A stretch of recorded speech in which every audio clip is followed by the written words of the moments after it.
Alright, 97.7 Outlaw Radio FM listeners, I would love to welcome back the one, the only, multi-platinum producer, singer, artist. Man, this guy is a jack of all trades. We got the one and only Mosey MD live on the line. How are you doing this evening? Hey, doing good, man. I gotta say, man, Mosey MD, sly as always, man. How have you been this past year, man? I know we chopped it up throughout the year on Facebook, man, but I see you're doing good, man. You got a gang of new projects on the way. Oh my gosh, there's so many new things that's really popping right now, and it's been a build up. The COVID kind of slowed it down a little bit at first because I was out on the road with Morris Day and the Time, and we did like 5 shows with me, and then the COVID hit and it kind of shut everything down. But in the midst of that, I started writing more songs for Morris and producing some tracks and getting with him and like getting them down and recording them. We've been releasing some things. Christmas we released "Cooler Than Santa Claus," and right after Christmas we released "Head Rush" featuring Trinidad James. You guys have been busy, man. You know what I mean? I also noticed as well that you are actually working on a new project actually titled Soulfinger. Yes, yes. And it's actually a reboot. I was going to release it about 6 years ago, and I had some complications, and then I was going to rebuild it. But that's right when I started working with Morris, and kind of put it on hold for a second. But now it's time, and finishing that album up to release it. It's my first debut, my first release as a solo artist.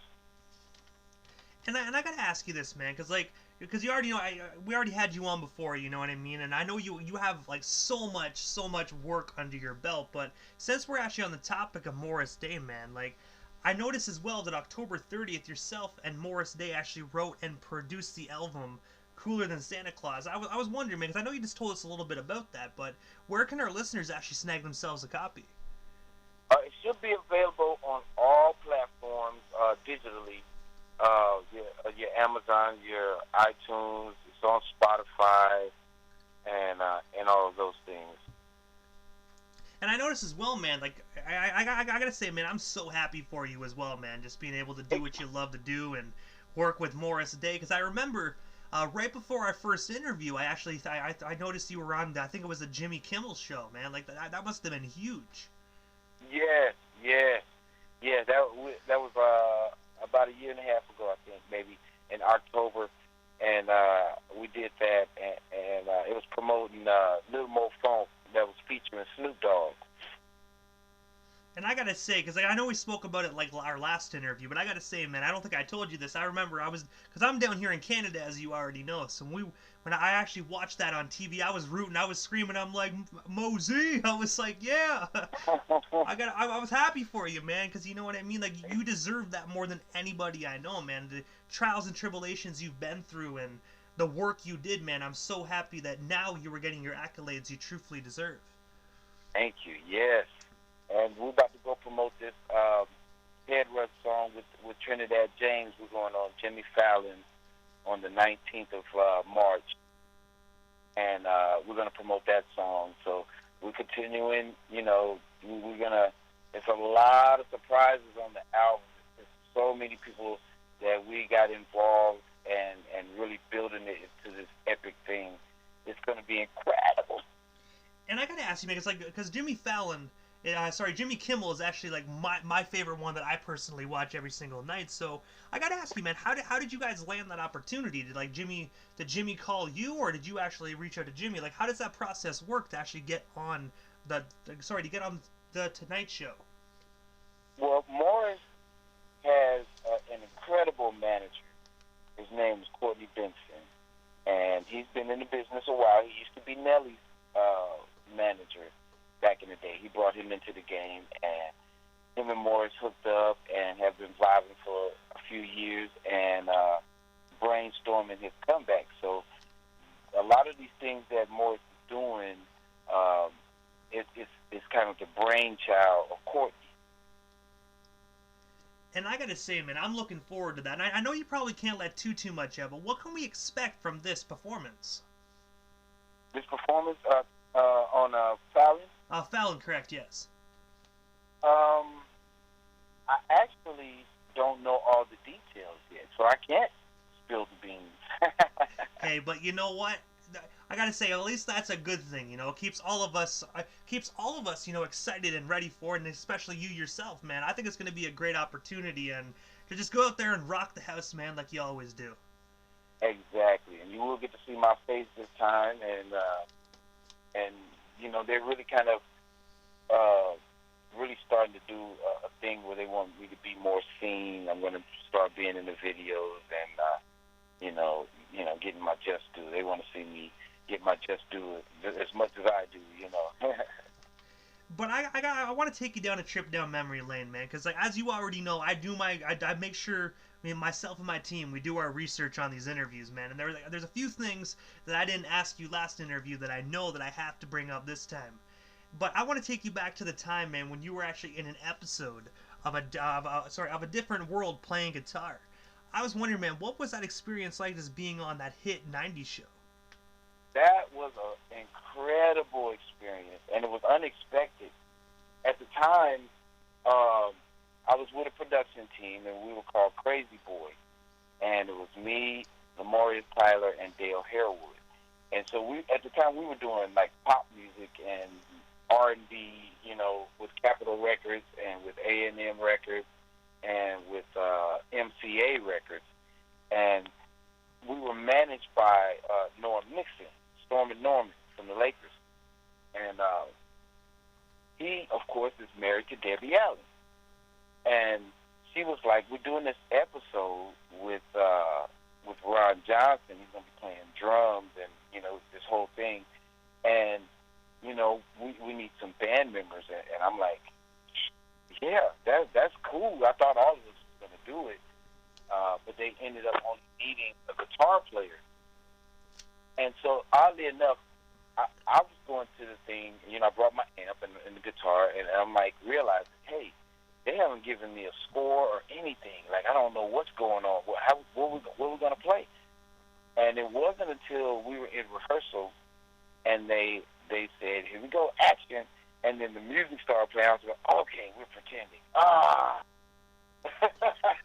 That would have been bad though, if like they would have like not told you anything, and then the next thing everyone's playing the music and you're just sitting there being like, what the hell do I play? But that would have been so embarrassing. But hey, you know what? At least you could have been like, hey, nobody told me. You know what I mean? But so like, was it difficult? Because I'm not really a guitar player. Like I tried it before, I was terrible. I ended up I ended up making people cover their ears, so I realized just put the guitar down and stop. So I never really played guitar. So was it difficult to actually like just like play like fake guitar rather than verse like, you know, actually doing it? No, because I actually do play some guitar, and I just kind of listened to what was going on and, you know, kind of mimic it. And, you know, they do so many shots that, you know, no one's really going to be able to catch you, you know, unless you just completely off. You know, but all of us were real musicians, and so we kind of just played what we heard. You know, we just kind of mimicked it, so that way we wouldn't be off with it. And I have to ask, was that the only episode you guys were on? Actually, they had another episode with that band, and this group called The Boys were on that episode, and they didn't actually call me back for that. They had somebody else. But, you know, I was really so much into the production game, and acting wasn't really on my radar at that time. And Norm had us doing, we were also in House Party 2. We went there to give them music for the soundtrack to see if we could get on the soundtrack, and they actually put us in the movie. And then at the same time that the Different World thing was happening, I had presented a song, well, the theme song wanted me to try to redo the theme song. And I remember being at their house, and they were like in the office and just listening to my version and another version and my version and another version, and they kept going back and forth, and they were like, "We really love your version, but you know, it's Boys to Men," and so they used Boys to Men version for that. But I was up for that at the same time. And I gotta say that's actually pretty cool. They actually like wanted to use yours, man. I gotta say, darn Boys to Men, they were taking every opportunity back in the day, back in the '90s, man. They were eating up the music industry.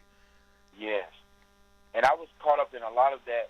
A lot of different people that were in that same vein, that they were a step above, and I was up for gigs or production that they were up for, and they would get it because they had the name. I hadn't built my name yet. It wasn't until I got with Tupac that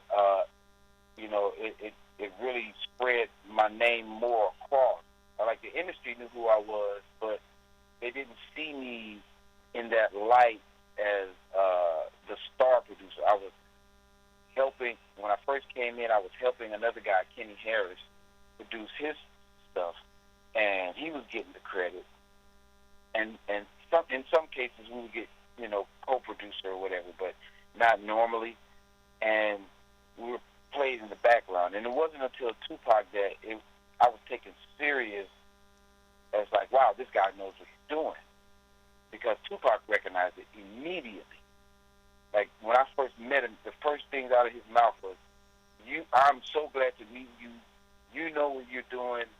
You're going to help me get my sound. And, that's where I started getting my respect right there.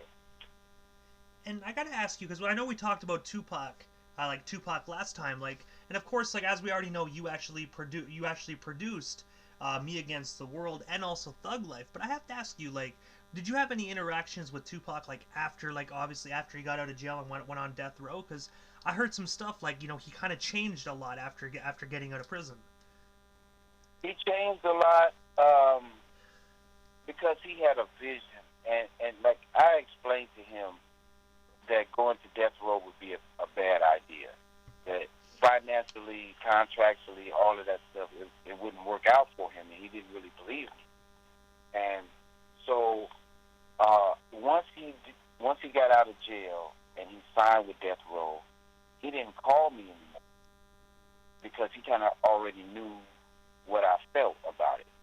And he also had his plan of, getting those albums done that Suge wanted, and then getting out of the contract because he wanted his own label, and just got caught up in that moment. But he didn't call me after that, and I tried to talk to them. I called Can-Am Studio, and I did talk to the Outlaws, and he was pretty much sitting right there. After I talked to them for about a half hour, I was like, "Well, where's Pop?" And he's sitting right there. I was like, "You don't want to talk to me?" And he's like, "Well, and I was just like, "Oh, okay, okay." And I took it in stride at first, and I kind of, after a bit, kind of took it personal, and then I took it in stride again. I went back and forth on it because I didn't really understand why it was happening that way. But I think that he was kind of looking out for me. He didn't want me to get caught up in it, and he saw by being there how deep it was. And this is when everybody was starting to scatter at this point. It was really getting bad there. So he didn't want me involved in that. He didn't call me. But you know what? At the end of the day, it might have seemed like he was being, obviously a bad friend, but he was really doing something good for you, like you said, man. You know what I mean? And I agree with that, man. From what I wasn't even there at death row. I just heard stories, and it's like, God damn, man. That was definitely what you call a toxic work environment, to say the least. Right. I could not work in that environment. I've always been about music and never about the hype, and never. That's why a lot of people didn't know who I was or hear of me, because I didn't have a publicist, and I wasn't about being at all of the parties and clubs and being seen. I was in the studio. Like, if I wasn't in the studio in Hollywood, I was in my studio at home, constantly grinding out. If I wasn't working with a major artist, I was working with somebody from the hood or somebody, who was trying to make it in the business. And so, yeah, he knew that. Pop knew that. He knew that I was all about the music and wasn't about the hype. And also, I want to take you back. You're probably gonna, when I ask this question, you're gonna be like, "Oh man, you're really taking me back." And I gotta say, ladies and gentlemen, this question is much different from the topic of Tupac, but also, you actually sang backup vocals for Michael Bolton's Christmas special, man. I gotta ask you, what was it like just working with Michael Bolton, man? Because he is such a gifted artist. It was very interesting because I was actually on the program with this artist named Misha Dave at the time, and singing backup and playing bass. And he was doing this special. His brother was opening up, and for some reason, he ended up not having his singers. He had the band, but he didn't have his singers. And so he asked us, to sing. And we were like, yeah. And we went in the back room and went over the songs, and, it was super easy. Very cool guy, and it was, a very easy process. And a very fun show. It was, that dude is nuts. He can really sing. I gotta ask, was that the only time you had the opportunity to work with Michael Bolton, or was there other times as well? No, that was actually the only time. And I gotta say, man, you guys did phenomenal on that, because I actually went back and actually searched down that Christmas special, and man, I gotta say, you were doing some phenomenal vocals. Thank you, man. Thank you. Bless you. And I gotta say though, man, I gotta say, when we first did our first interview, man, I did my research. I gotta say, you are such a phenomenal singer, man. So I gotta say, I'm really happy and glad to hear that Morris Day is actually just giving you your accolades, man, and actually allowing you to be seen more, man, because you most definitely deserve this, man. It's a long time coming. Thank you, man. Thank you. Yes, and actually, I started off being a singer and became a producer because I didn't want anybody to think what I had, what I was trying to do. And I think Morris is, he's toying with the idea of releasing my album on his label, MDE. And, and of course, if not, I'm going to roll with it because it's go time. I gotta say though, I hope Morris does drop it on his label, man, because I gotta say, Soulfinger, man, I'm telling you, from what you had out from before, I gotta say is great work, man. So I think he most definitely should roll with that opportunity and actually release it on his label. Yeah, thank you, man. Thank you. I've been revamping a lot of those songs, and I've cut the album down. Instead of two album, two CD thing, it's gonna be one CD. But I'm gonna make another album out of the other songs as well as new songs I've been writing. It's called Motif, and I'll be dropping that probably 6 months after I drop Soulfinger. And I'm gonna be pushing a lot of my products pretty fast because I've held back for so long, and I got a lot to say. And it's going to be, my soul albums as well as my rap albums. A lot of people don't know that I rap, but I've been rapping since rapping started. Hey, well, I'm going to be honest with you there, Mo. I'm going to be honest. If people ask me, how old were you when you actually realized that Mo Z rapped, I would have been like, I'm today old, because I just realized, I just learned that today. I did not know you were a rapper. Yes. I'm a rapper, and I also do Rasta. I did some Rasta on John Mellencamp's album called John Mellencamp, and it's a song that I wrote called Break Me Off Song. And there's a breakdown in there, and I bust some of my Rasta. I like the way you're moving on the dance floor, baby. I like the way you're moving on the dance floor, baby. Shake, shake, shake till your body is over, baby. Yeah, some of that. But I also bust the raps. I have been developing my skills since the 80s, and even when I was working with Pac, he was going to release my group called NGN, who was on the Tales from the Hood album. He was going to release us on his label, Out the Gut. better, you know, and as well as my sister, you know, Keela, she was about to do it too. And as well as NGN, but Keela's on that, she's featured on that NGN song on Tales from the Hood. It's called The Grave, and it's on YouTube if anybody want to check it out. And yeah, so he heard me rap, and you know, he knew what I was about. I'm real lyrical, and I'm not a freestyler. I craft, you know, songs, and there's so many songs that I've been featured on rapping, as well as my own. If you go on YouTube and type in Mosey MD, there's a bunch of songs. Of course, some of them are R&B, some that I produced, but a lot of them I rap on. And I gotta ask you, man, like taking you back to like when you said NGN here for a minute, man. Like, well, who was all in that group? And if you can, like, tell us, like, how did you guys actually meet each other? Okay, so NGN is comprised of my cousins, Ronnie Love and Rhythm Stroke. And we started this group, I would say, about 1991. And,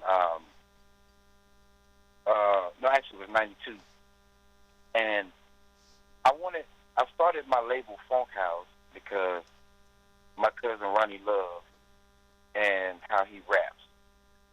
And amazingly enough, back in the day, him and Snoop sounded so much alike. They had the same kind of charisma and the way they sway their voice. But he was a real big freestyler, and I made beats around him, and he felt like he wanted more people to rap, so I started rapping with him. And then we found, my other cousin heard it and was like, oh my gosh, I want to be a part of it, and we featured him on a song, and then next thing you know, he's part of the group. And we got our name because there was this fraternity in Long Beach called No Good Niggas, NGN.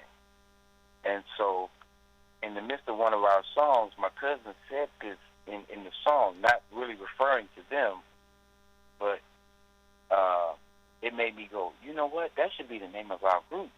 Because, you know, this is the era of the NWA and, you know, all that stuff. And so we were like, we're going to be like that. We're going to be really aggressive and say things that make people go, God dang, for real? And so we crafted these songs and did it all the way through the early 90s. And when I was really popular with Tupac, they would come to the studio with me. And, you know, he got to know them and everything and wanted them to be a part of it. And we almost had a couple deals, one with Avatar Records, and they were the ones who did the Tales from the Hood soundtrack. But, yeah, those are my cousins. We grew up together. I taught them from when I was learning how to do it, and they were watching me, and then they, you know, started doing it. I gotta say, I did not know about that group until you brought it up. And when you actually said Tales from the Hood soundtrack, I think that record went gold or platinum, I forget, but I know the Enemy on Facebook, he actually has a picture of, like, the plaque that he got, man, and I gotta say, man, that soundtrack is phenomenal. It has everyone from Spice One to Corrupt to MC8, like, it's loaded with West Coast hip-hop. Did you know that I produced Spice One on that album? I actually did not. I'm not gonna lie. I'm learning stuff as I go along, and we've been talking for the past year together. Yeah, I should have had a publicist. But Born to Die, yes, that I produced that with Spice One, and that's me on the hook saying, "Holes in the chest and one to the dome. Ain't no vest for the brain, so your head gets blown." Yeah, that's me on that too. And also on the Wu-Tang song, I played some piano on there.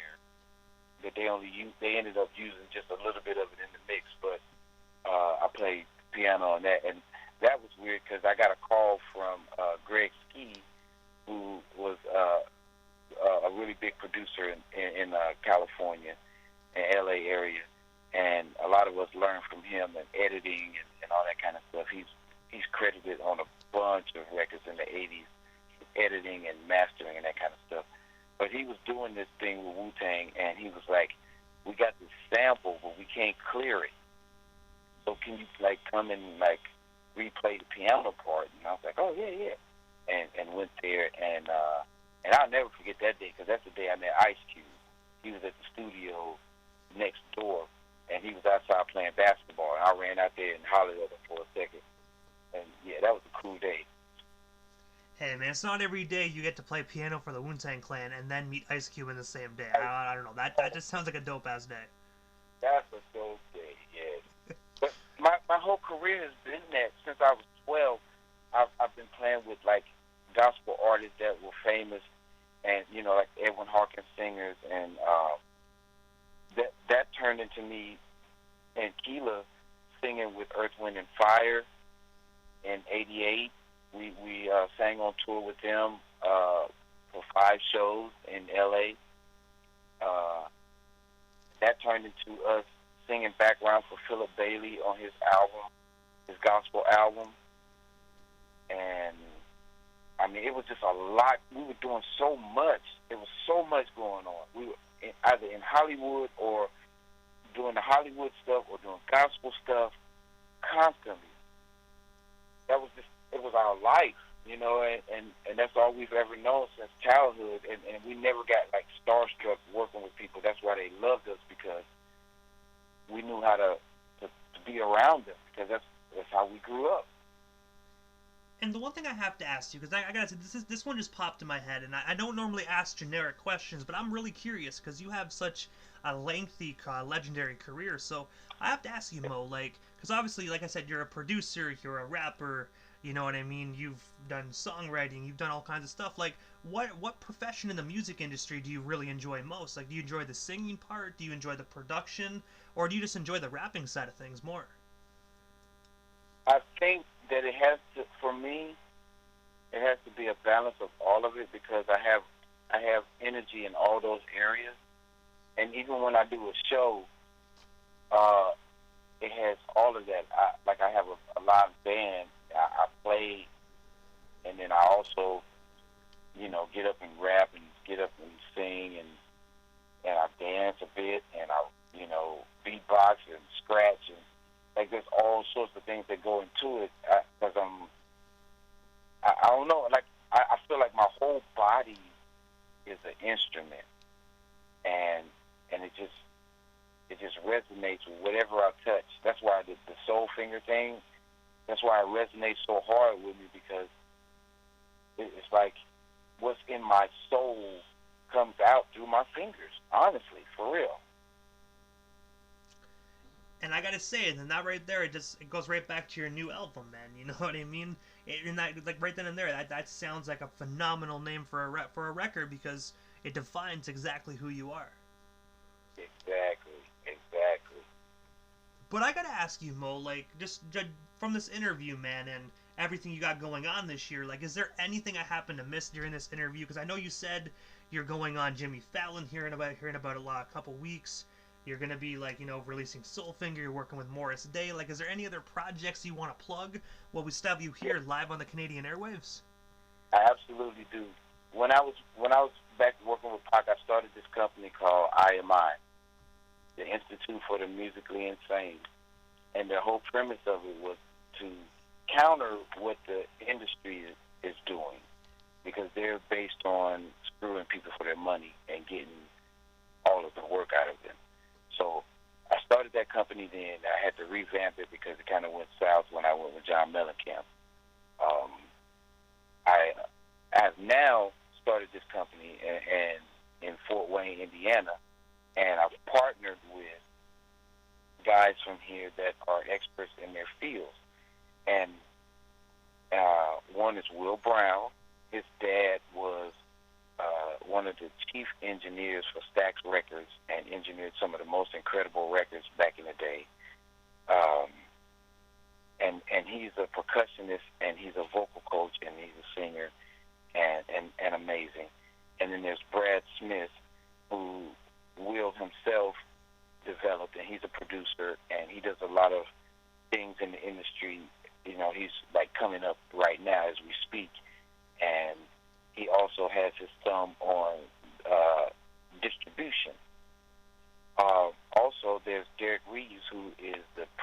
whole viola for the Philharmonic, and that's like all over the state. And he is like incredible.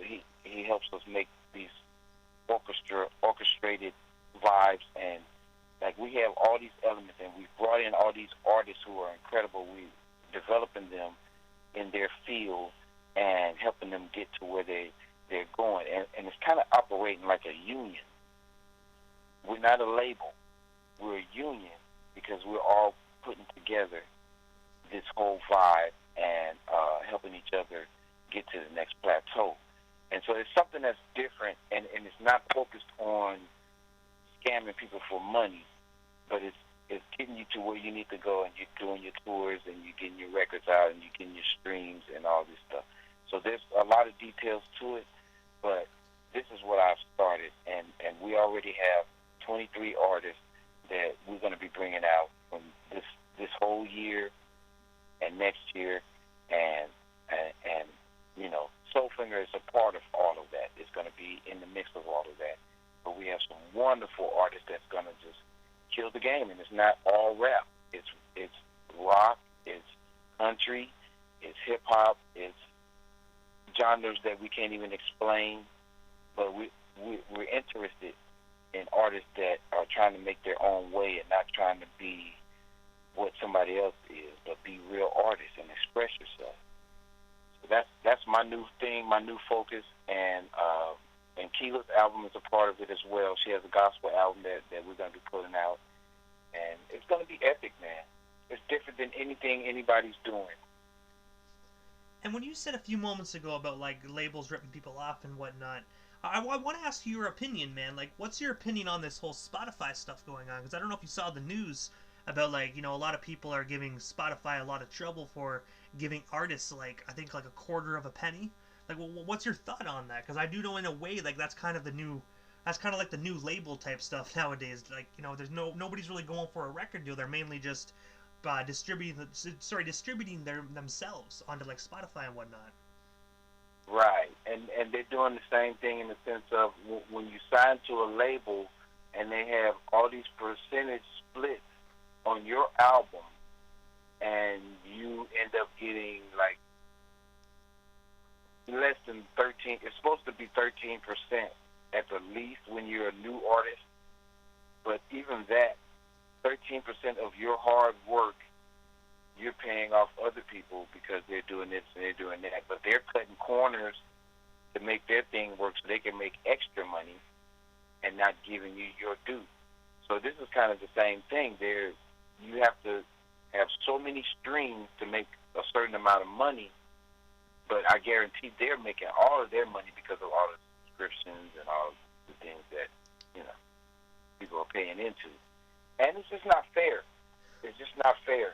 You're exploiting the artist for your site, and you know that they need this to be visible, and you're using it, you know, to milk them instead of giving them let them get more percentage off of the views or the listens or whatnot. They don't care about that. They care about their bottom line and what they need to operate, and that's just not fair. And I most definitely agree. I agree with that 100%. You know what I mean? They should be giving artists their fair share because after all, they are the content creators. Right. I'm gonna figure out a way around this because, like, it took me all this time to come up with this way to get the artists through past the industry and be able to give them the same things that the industry gives you. Then the only difference is you paying for it now. You figure out your budget and you pay for it now, and so that when you get your money back, there's nobody dipping into it. You're getting all of your money. And so once I get this operating good, I'm gonna figure that out too, because there's got to be a way to get major streams and be able to make your money from people who are actually paying to listen to it. You know. But I gotta ask you, Mo, like, so this is the time in the interview that I give a chance for the individual that slides into the radio station airwaves like just a chance to give shout outs to whomever they want to give shout outs to. But of course, Mo, your social media handles. That way our listeners can follow you and stay updated everything the legendary multi-platinum Mo ZMD if they're not already doing so. Hey. All right. Well, on Facebook, you can reach me at L Maurice Stewart, or you can type in Mosey and Mosey MD and it'll come up. But that's the name that's on there. On Instagram, I am on there as Mo Z Star, 2 R's, my original name. And Snoop won't call me anything but that. Those are the only 2 platforms that I am on that I'm, watching all the time because I'm so busy. I can't do more. But I want to give shout outs to my IMI crew. Proud of you guys. I want to give a shout out to my Funk House crew. They keeping it going. Y'all know I'm about to tie this all in together, and we about to make this pop. And I want to thank you, DJ Immortal, especially for the nomination you gave me earlier this year. That was very, very, very, I can't even explain, man. That made me feel so good to get that nomination. I just hadn't had any of that kind of shine over my career, and there's a lot of artists that don't talk about me, doing their work, but they talk about themselves. And you had the thought to give me that love, man, and I appreciate that, brother. And I gotta say, man, you are most certainly welcome. I'm gonna be honest with you, man. There's many, many more to come, man. Because, like I said, you are a phenomenal producer, man. Multi-platinum. The people you worked with, I'm not gonna lie to you, man. Only individuals can only dream of doing the accolades, man, that you actually have done. Like, who can actually say, Mo, they actually sat in the studio with Tupac, Spice One, and then also Michael Bolton. So many different genres, so many legends and superstars from different genres, man. I gotta say, you most definitely deserve that nomination, and I promise you, many more to come. I appreciate that, brother. And I really, one day we're gonna do an interview where I can tell the whole story. Any questions that you want to ask, because I know you got questions about Long Beach back in the day before it all popped. I got stories about that, and the Mellencamp days, it was crazy, and all kind of stuff, man. Hanging with Ron Isley and Angela Winbush, there's a lot of stories, and we can cover all of that, and just whatever you want to ask, man, I got you. Hey, man, I gotta say, I'll make sure I reach back out when that Soulfinger record drops. That way we can, have something for you to plug at the same time. That'd be great. Yeah, like I said the first time, Mo, the past year we had the opportunity to just, grow a bond and a friendship and talk and whatnot. So, man, you're always welcome on my radio station, man. Anything you need, don't hesitate to reach out. I got you 110%. You and your sister have been nothing but phenomenal to myself and my station. So, anything you guys need, anytime you guys need international exposure for anything, no questions asked. You just tell me, and I got you. Oh, man, I appreciate that, man. You are awesome. And shout out to your wife, too, man. She's awesome, too, man. And I gotta say, she's a huge fan of your work and your sister's as well. You know what I mean? Before I actually got into the music industry and started doing radio and whatnot, I think I told yourself and your sister this before, that Me Against the World record helped me through so many crazy times in my life, man. And I'm gonna be honest with you. I really feel, and I never said this live on my station because I don't really make this stuff really about me. It's always about the artist. But if it wasn't for that project personally, Mo, I don't think I'd be here today. So thank you for your contribution to that record, because that record saved my life more times than I can count on my hand. You don't know how many times I've heard that, dude. That album was from everybody's soul. All the producers that were involved, all the engineers, they blood, sweat, and tears on that mug, and Tupac himself, and it was a collective effort, and we really wanted to bring forth the best record that we could bring sonically, lyrically, musically, vocally, everything. We just wanted everybody to hear Tupac in that light, and I have felt like,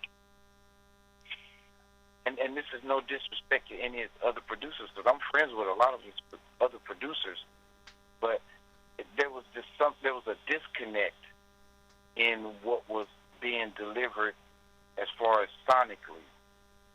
And I had always had an issue with that, and I even told the label that when they were giving me the Tupac records, and I was like, cool, man, and then we talk about it, because I didn't know, man, but Jimmy Iovine I didn't know at the time he was a award-winning engineer, that he had ears like that, and so we would have all these discussions about the music and about mixes and stuff, and I mean, that's what it was. We just wanted him to have the best of everything, and that's why that album came out like that. And I gotta say as well, like, my personal opinion, that album was absolutely phenomenal. Like, I remember your sister, I think it was like 6 months back, I saw a comment on Facebook that she never had a copy of that project that she was a part of, and I ended up having 2 copies, so I ended up DMing her, and I'm like, what's your address? And she's like, oh, boom, boom, boom, here's my address. And then she's like, why, what's up? I was like, because I just saw your comment, and I want to give you a copy of Tupac's Me Against the World. I had 2 copies, so I sent her my best copy and mailed it off to her. I looked at it as you need to have that project you were a part of. And I'm gonna be honest, Mo, I had to buy myself 2 copies because I listened to that record so much that I actually wore out the first copy. So when I got it again, I made sure I bought 2. That's a testament to how she is, man. And like we were just so submerged into the music that we wasn't caught up in all of that, and like buying the copies and taking pictures and all that stuff. But it's deeper than that with her, because she wanted to sing, but she didn't necessarily want to make music her career. And so we would do all these things to get her in the spot, like, all right, now you're going to shine. And she's going, okay, cool. Am I going to get McDonald's after this? I see why me and her get along so well now, because that is literally something I would say. I love McDonald's, but... She didn't care about that. Like, we get her to do these fabulous things, and all she cared about was she's going to do it, and at the end of the day, she was going to get McDonald's or Burger King.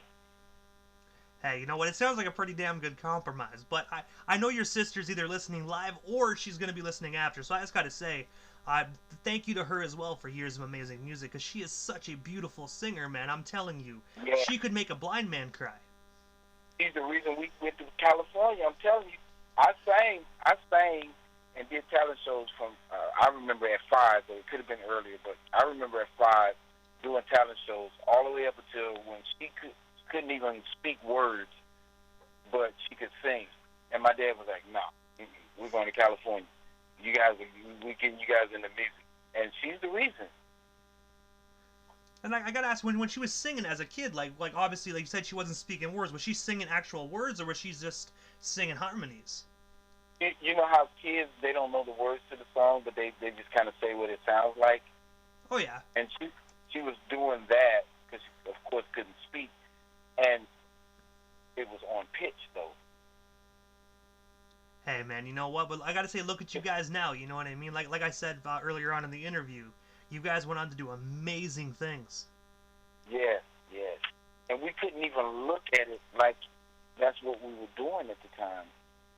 You know, the way the industry is set up, it doesn't allow you to get rich doing that, especially not immediately.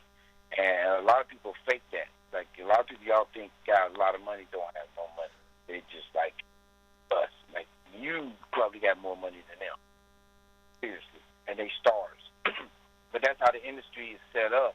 And so we didn't get to enjoy it and be like, okay, we're out on the yacht, or, you know, we got new cars and, you know, that kind of stuff. It took so long for that to happen. So we didn't equate the things that we were doing with financial gain. Like, you know, it was just, this is our life. We sing. We play, you know, I got a concert next week. Okay. I got a studio session. Oh, all right. And then, well, I can't make that because I got to go do a show. You know, it was just that life but it wasn't like we were being lucrative at it, and doing all that with them stars. I'm on the road with John Mellencamp, and everybody's like, "Oh, you guys got so much money." Oh. Hey, Yeah. but you guys were just doing it for the love of the craft. For the love of the craft. John Mellencamp got money. Yeah, I'm not gonna lie. John Mellencamp was probably wiping his butt with $100 bills. Yeah, man. He told me at that time he had enough money to live the rest of his life comfortably and not have to do another tour or record or anything. And I was like, God, dog. But just imagine, it's 25 years later and he's still making records. So they're not as big, but he got a core fan base. Everywhere he goes, he still like sell out shows. He got that thing. That's why I'm releasing Soul Figure, because I want to be on that kind of level and live comfortable. Not necessarily be filthy rich and act like I'm all this and that, but just live comfortable and not be, and not live like us people on the certain level live. And of course, there's reasons why. We just won't get into all of that right now because it's just so deep. It's industry stuff. Most definitely understandable, but hey, at the end of the day, Mo ZMD is still putting in massive work. And I gotta say, man, we most definitely will talk again when Soulfinger drops. Because you already know I have a lot of questions about Long Beach and whatnot. But I know if we get into that, we're gonna be going way into tomorrow. Because I know the stories go so deep. But I most definitely will save those for another day. And most definitely, I already know we can most definitely make that happen on the third interview. Oh, shiggity. But I gotta say, Mo, thank you so much again for just taking the time out of your busy evening and coming on 97.7 Outlaw Radio FM. You have yourself a wonderful night, and we don't talk again. I most definitely will see you March 19th on the Jimmy Fallon Show. Definitely, man, and I really appreciate you having me on here with my get down. Hey, man, I gotta say, like I said, you and your sister, you guys are always welcome on my platform, and Mo, thank you so much again for just creating projects that really made a positive impact on my life. So, again, thank you so much from the bottom of my heart. Everything you did in your career most definitely positively affected all your fans, man. I can tell you most definitely saved millions of lives from what you did. That is so awesome. That's God right there, man.